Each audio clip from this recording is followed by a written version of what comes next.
미국 스탠포드 대학교의 심리학 교수인 월터 미셸은 약 4세에서 6세에 해당하는 아이들을 모아놓고 한 가지 실험을 진행했습니다.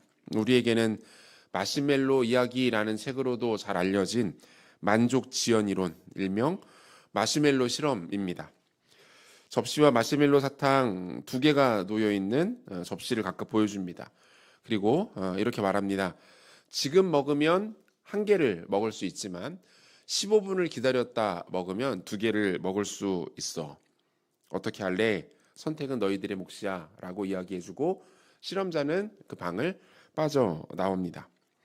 진행자가 나가자 그 자리에서 마시멜로 하나를 집어 먹은 아이, 조금 참다가 결국 중간에 먹은 아이, 그리고 끝까지 참고 기다린, 그래서 그 2개를 먹은 아이들이 있었습니다. 이 실험을 진행한 미셸 박사는 이 아이들을 각각 그로부터 15년간 추적 관찰합니다. 마시멜로를 먹지 않고 오래 참은 아이일수록 가정이나 학교에서의 삶이 전반적으로 우수하고 바람직했습니다. 반면 참지 못하고 곧 바로 마시멜로를 삼킨 아이들 중에서는 약물 중독, 사회 부적응, 미혼모, 폭력 전과 등과 같은 어려운 문제를 겪은 아이들이 상당수 나타나는 것으로 밝혀졌다는 거예요. 더 큰 즐거움을 위해서 당장의 즐거움을 잠깐 미룰 줄 아는 능력, 즐거움의 유보에 관한 실험입니다. 즐거움을 유보할 줄 아는, 잠깐의 즐거움을 미루고 더 큰 즐거움을 선택할 줄 아는 지혜가 한 사람의 인생 전체에 있어서 많은 것들을 바꾸어 놓더라라는 것을 잘 보여주는 실험으로 알려져 있습니다.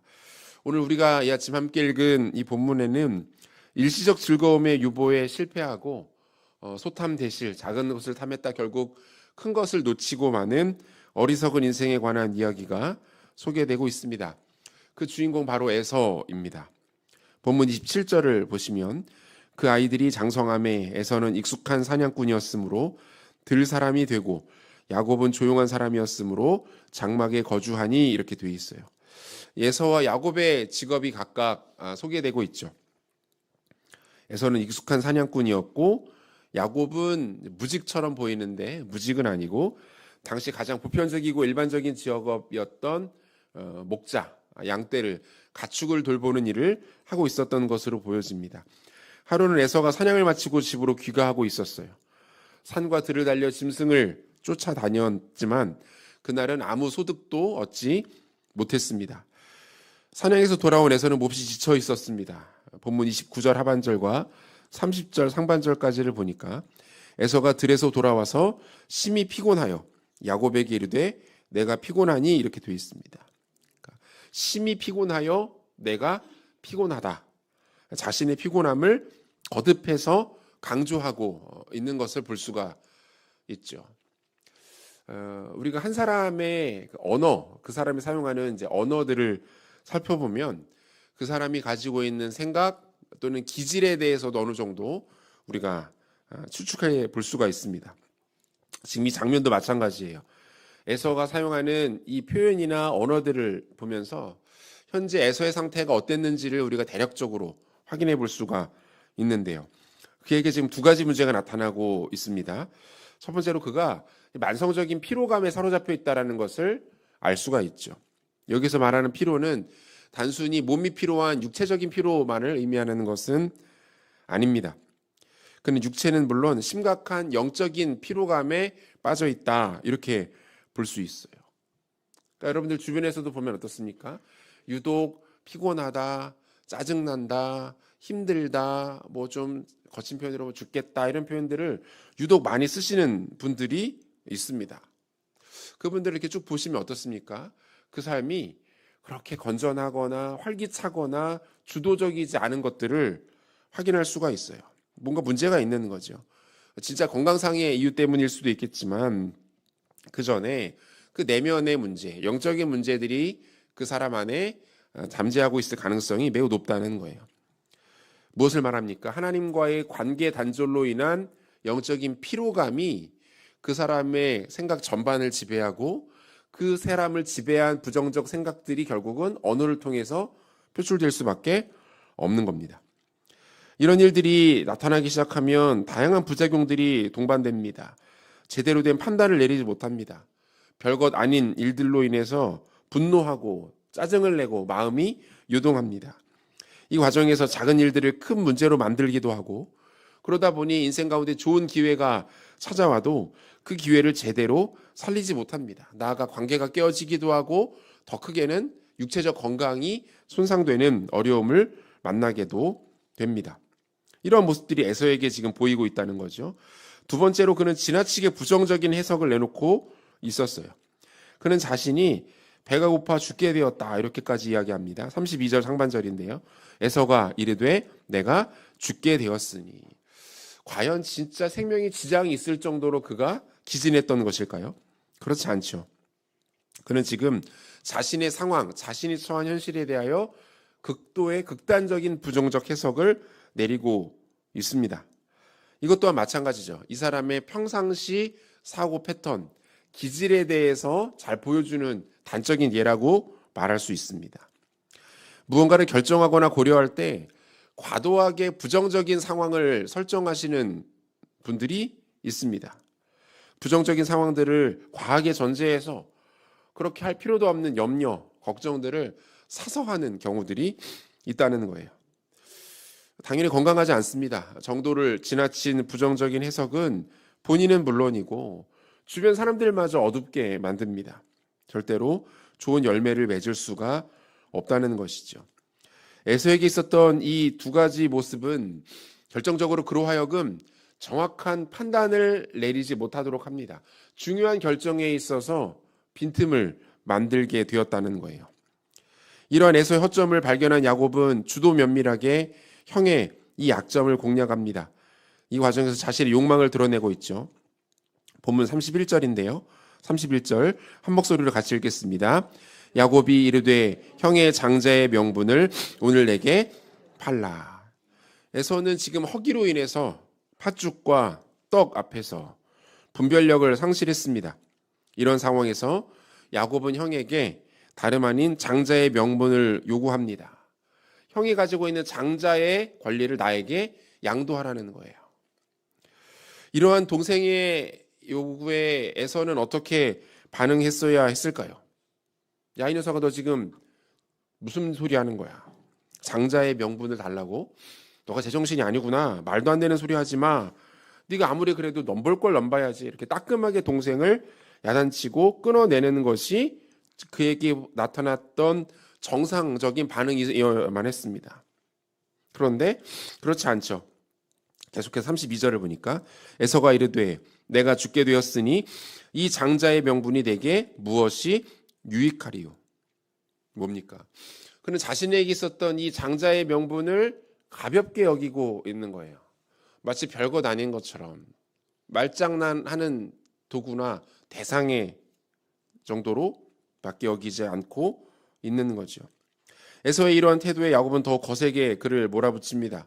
그리고 결국 에서는 해서는 안 되는 결정을 하고 맙니다. 본문 33절인데요. 함께 읽겠습니다.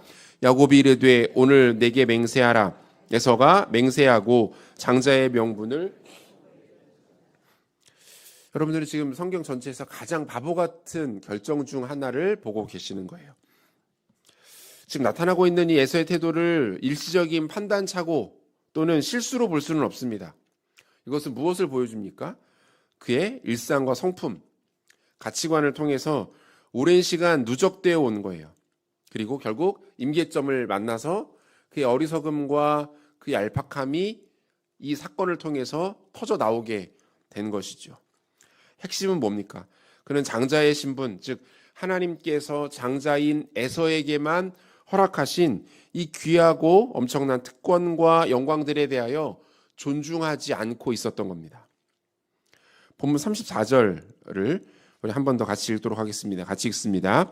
야곱이 떡과 팥죽을 에서에게 주매 에서가 먹으며 마시고 일어나 갔으니 에서의 장자의 명분을 가볍게 여김이었더라. 이 장자권을 팥죽 한 그릇과 맞바꾸는 이 태도에는 그의 별다른 고민이 보이지 않습니다. 머뭇거림, 망설임조차 발견되지 않고 있어요. 그가 자신의 장자권을 팔아먹는 데에는 동사 4개면 충분했습니다. 먹고 마시며 일어나 갔다. 성경 기자는 에서의 이러한 반응이 그가 장자권을 가볍게 여겼기 때문이다. 이렇게 해석을 해요. 여기서 가볍다라는 이 단어의 히브리 원어는 바자라는 단어인데, 이 바자라는 단어는 업신여기다, 얕잡아보다 이런 뜻을 갖고 있어요. 히브리서 기자 역시 에서의 이 행동에 대해서 매우 강한 어조로 비판합니다. 히브리서 12장 16절을 보니까 음행하는 자와 혹 한 그릇 음식을 위하여 장자의 명분을 판 에서와 같이 망령된 자가 없도록 살피라, 이렇게 돼 있어요. 장자권을 업신여기고 하찮은 것으로 여겼던 에서의 행위는 음행의 죄만큼이나 망령된 것이었다라고 말하고 있는 거죠. 그는 하나님이 자신에게 허락하시는 것을 귀하게 여기지 않았습니다. 소중하게 여기지 않아요. 있으나 마나한 것, 있어도 그만 없어도 그만인 것 정도로 여겼던 거예요. 하나님께서 자신에게 주시는 것을 자기의 기준으로 재단하고 가볍게 여기고 소중하게 여기지 않은 겁니다. 우리가 최근에 말씀들을 계속 나누면서 하나님의 선택과 주권에 대해서 함께 묵상을 하고 있는데요. 나라는 존재, 그리고 우리의 인생 자체가 어떻습니까? 그냥 태어나 그냥 살다 그냥 떠나는 허무한 존재들이 아니라는 것을 우리가 말씀 통해서 확인하고 있지 않습니까? 하나님이 부르시는 거라고요. 그분의 놀라운 섭리와 계획과 목적에 따라서 하나님이 저와 여러분들을 부르시는 것인 줄로 믿으시기를 바랍니다. 그러므로 이끄시고 책임지시는 것 또한 당연히 그분이시겠죠. 그러므로 우리의 삶과 인생 또한 하나님께로부터 온 것이고 하나님이 허락하신 것임을 우리는 어렵지 않게 알 수 있습니다. 그렇다면 이것을 인생을 대하는 우리의 태도도 마찬가지 아닙니까? 사도 바울은 이 주제에 대해서 이렇게 설명하고 있어요. 디모데전서 4장 4절과 5절 말씀인데요. 같이 읽겠습니다. 하나님께서 지으신 모든 것이 선함에 감사함으로 받으면 버릴 것이 없나니 하나님의 말씀과 기도로 거룩하여 짐이라. 뭐라고 말합니까? 하나님께서 지으신 것, 우리 개인에게 적용해 보면 하나님께서 우리에게 주신 모든 것들, 우리의 인생, 우리의 가정, 우리의 삶의 터전, 우리에게 허락하신 자녀들, 허락하신 교회, 교회에서의 직분들, 주신 은사, 이 모든 것들이 어떻다는 거예요? 선하다는 거예요. 감사로 받으면 그 중에 버릴 것이 없다, 이렇게 말합니다. 그리고 그것들은 말씀과 기도를 통해서 거룩해진다, 이렇게 말해요. 여기서 말하는 거룩해진다라는 것은 대단히 특별한 것이 아니라 무엇을 말합니까? 하나님 쓰시기에 충분한 것이 된다, 이런 뜻이에요. 하나님 쓰시기에 기뻐하실 만한 것으로 준비된다, 이런 말입니다. 그러므로 다른 사람들과 굳이 비교할 이유가 없는 겁니다. 하나님 나에게 주신 것 자체가 선한 것이고 그것을 말씀과 기도로 받고 다루면 그것을 하나님께서 기뻐하시기 때문에 다른 사람들에게 어떤 것들이 주어졌는가, 그게 더 커 보이고 대단해 보이고 그렇게 여길 필요가 없는 거죠. 어느 것이 더 좋고 나쁘고 따질 가치나 이유가 없는 거예요. 주님께서 나에게 허락하시는 것을 먼저 감사로 받는 겁니다. 주신 것을 가지고 말씀과 기도로 그것을 다루어내고 관리해내는 것입니다. 그러면 하나님께서 우리의 인생과 걸음 자체를 그분의 기뻐하심에 따라, 그분의 즐거워하시는 용도와 목적에 따라 그것들을 사용하신다라는 거예요. 여러분, 우리에게 우리의 인생을 바라보는 이러한 관점과 시각이 없으면 어떻게 됩니까? 평생을 다른 사람들과 비교만 하다가 인생의 모든 기회들을 허비하고 마는 거예요. 아, 저 사람은 저렇게 많은 돈을 갖고 있는데, 아, 저 사람 저렇게 건강한데, 저 사람 저렇게 좋은 배경과 조건들을 가지고 있는데 왜 나에겐 없을까? 아니요, 그렇지 않습니다. 그렇게 세상을 바라보기 시작하면 하나님 우리 가운데 주신 그 모든 기회들을, 영광스러운 기회들을 다 놓치고 만다는 거예요. 얼마나 어리석고 안타까운 인생입니까? 우리에게 주신 것들을 감사로 받고 말씀과 기도로 그것들을 다루면 그것이 무엇이든 우리 주님이 우리의 인생 자체를 그분의 목적과 뜻에 따라 영광스럽게 사용하신다라는 사실입니다. 여호수아 17장 보면은 요셉 지파들이 여호수아에게 찾아와서 불만을 쏟아놓는 장면들이 나와요.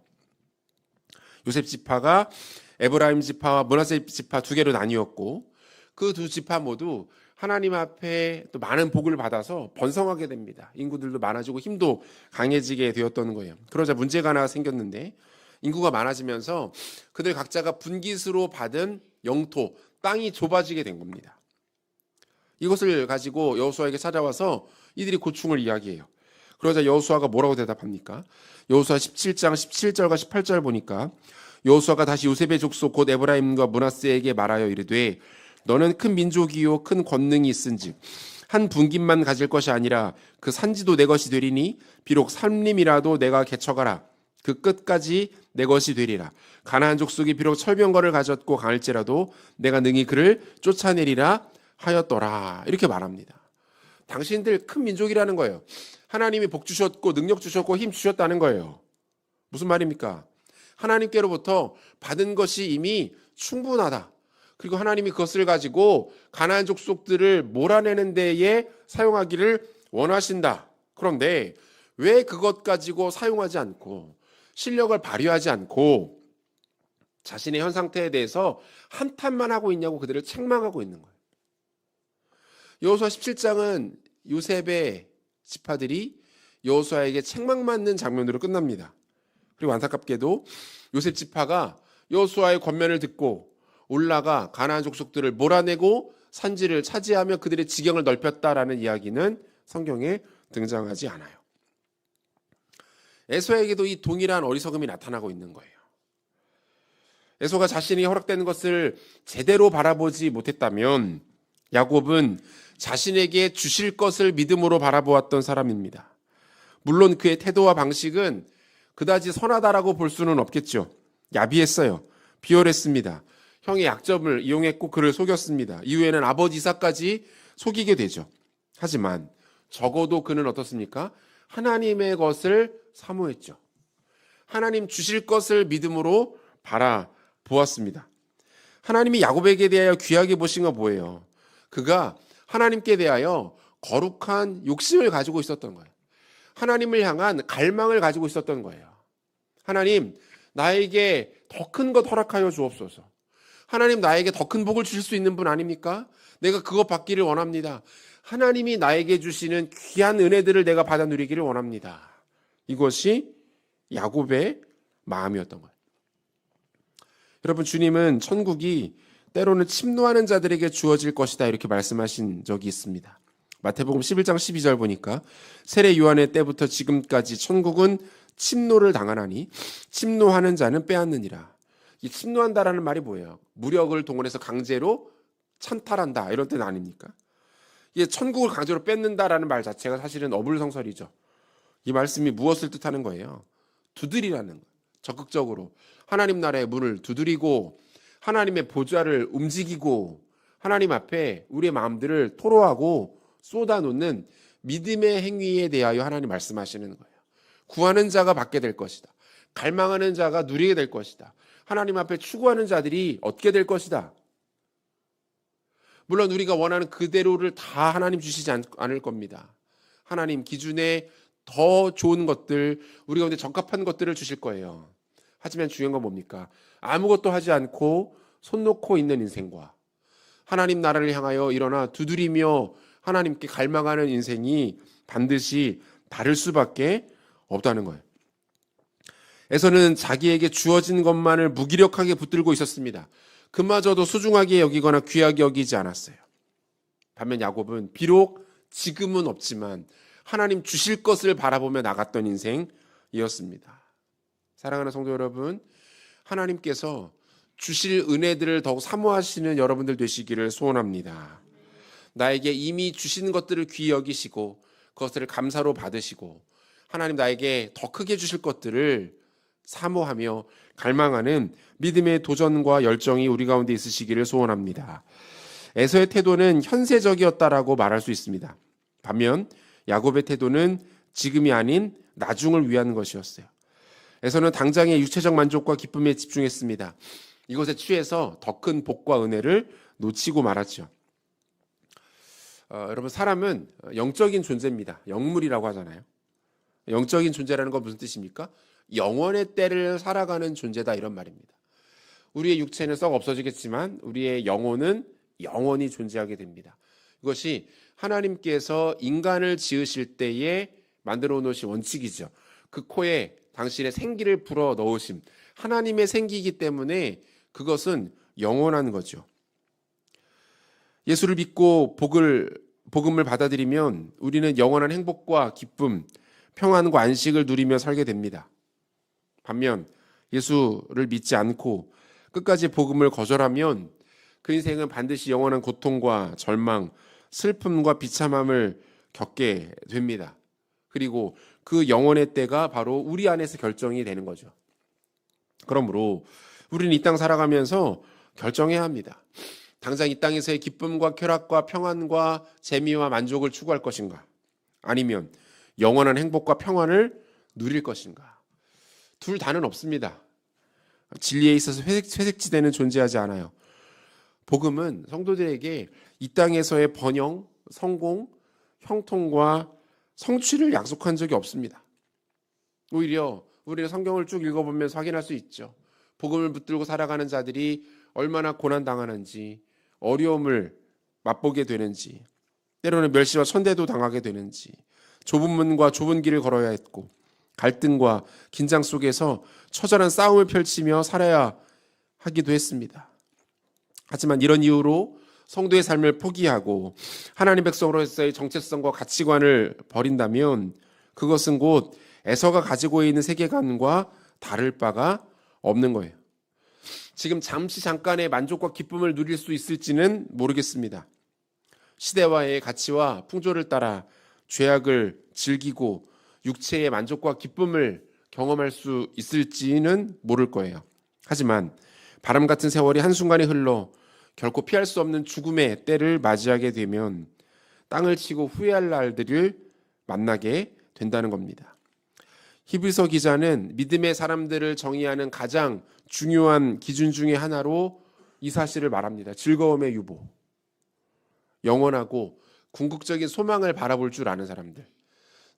잠깐 눈앞의 것을 참아내고 견뎌내고 더 큰 기쁨과 복을 추구할 줄 아는 사람들. 이들이 믿음의 사람들이다 이렇게 말합니다. 히브리서 11장 8절 보면 믿음으로 아브라함은 부르심을 받았을 때에 순종하여 장래의 유업으로 받을 땅에 나아갈새 갈 바를 알지 못하고 나아갔으며 이렇게 돼 있고요. 히브리서 11장 24절에서 26절까지를 보니까 믿음으로 모세는 장성하여 바로의 공주의 아들이라 칭함받기를 거절하고 도리어 하나님의 백성과 함께 고난받기를 잠시 죄악의 낙을 누리는 것보다 더 좋아하고 그리스도를 위하여 받는 수모를 애굽의 모든 보화보다 더 큰 재물로 여겼으니 이는 상주심을 바라봄이라. 사랑하는 성도 여러분, 이 땅에서의 잠깐의 기쁨은 우리에게 영원한 만족을 주지 못합니다. 말 그대로 일시적인 쾌락, 잠깐의 만족일 뿐이에요. 금세 아침 안개처럼 사라지고 말 겁니다. 지혜로운 자들은 더 먼 것을 궁극적으로 바라볼 줄 압니다. 잠깐의 즐거움을 유보하고 더 큰 영광과 생명을 붙들 줄 아는 것이 지혜로운 사람들, 믿음의 사람들의 삶의 방식이라는 것입니다. 이 가치를 기억하시고 믿음의 눈을 통하여서 더 궁극적인 하나님의 복과 은혜를 사모하시는 지혜로운 성도님들 되시기를 소원합니다. 말씀 마무리하려고 하는데요. 오늘 본문에서 우리 두 사람 확인하게 됩니다. 이미 많은 것을 소유한 큰 축복과 은혜를 받은 사람이지만 안타깝게도 그는 어리석었습니다. 자신에게 주어진 것이 얼마나 소중한 것인지 귀한 것인지 그는 깨닫지 못했습니다. 진짜 중요한 것이 무엇인지를 분별하지 못했던 사람이 있었고 반면 지금 당장은 손에 쥐는 것이 없었지만 하나님 주실 것을 믿음의 눈으로 바라보며 사모했던 인생이 있었습니다. 하나님의 선택은 에서가 아닌 야곱이었고 야곱은 이스라엘의 조상으로 영원히 하나님의 영광스러운 나라의 그 영광스러운 이름을 올리게 됩니다. 오늘 이 아침 하나님 우리 가운데 도전하시는 거예요. 주시는 것을 소중히 감사히 여기십시오. 그거 가지고 말씀과 기도로 다루시고 관리하셔서 하나님의 더 큰 기쁨으로 쓰임 받으시는 성도님들 되시기를 바라고 잠깐의 즐거움을 유보하고 더 큰 궁극적인 영광을 취함으로 말미암아 하나님 나라에서 영원토록 주와 함께 기쁨으로 왕노릇하는 지혜로운 모든 승인의 성도들 되시기를 우리 구주 예수 그리스도의 이름으로 축원합니다.